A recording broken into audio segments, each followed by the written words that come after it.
Çin işgali altındaki Doğu Türkistan'da zulmün ne kadar acımasızca bir boyutta olduğunu adının açıklanmamasını isteyen bir Çin vatandaşı dünya kamuoyuyla paylaştı. Çinlinin anlattıkları yapılan zalimane baskı politikalarının ne kadar içler acısı olduğunu bir kez daha gözler önüne serdi. Açıklama yapan Çinli şu ifadelerde bulundu. Birkaç gün önce Türkiye'ye geldim ve rahat nefes alabildim. Geldiğim Uygur Özerk Bölgesi yani Doğu Türkistan adeta açık bir hapishane. Her 600 metrede bir polis kontrolü var. İnsanların en yakın arkadaşları ile bile görüşmeleri yasak. Türkiye'ye gelip gittikten sonra hiç kimsenin benimle görüşmek istemediği, korktuğu, ürktüğü ve milyonlarca Uygur Türk'ünün hapishanede olduğu bir Şincan yani Doğu Türkistan var dedi.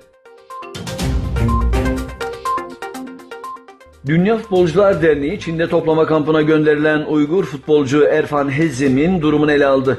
Dünya Futbolcular Derneği FIFPro konuyla ilgili bir açıklama yayınladı. FIFPro açıklamasında Çin'in en çok gelecek vaat eden futbolcularından birinin tutuklu olmasından endişe duyduklarını belirtti. Metinde Erfan Hezim'in takımıyla gittiği İspanya ve Katar'dan sonra ülkede tutuklanarak yeniden eğitim kamplarına atıldığı ifade edildi.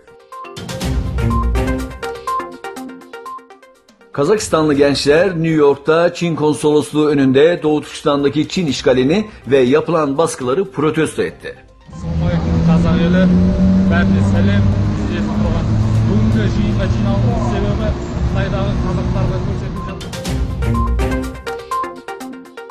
Çin ekonomisi endüstriden parakende satış sektörüne pek çok ana veri büyümesindeki sert yavaşlamayla engele çarptı.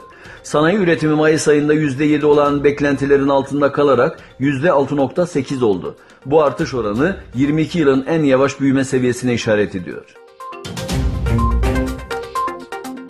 Kore Yarımadası'nda Amerika Birleşik Devletleri ve Güney Kore arasındaki geniş çaplı tatbikatlar için yeni karar alındı. ABD'li bir yetkili Güney Kore ile Kore Yarımadası'nda düzenlenen büyük çaplı tatbikatların süresiz olarak askıya alındığını açıkladı.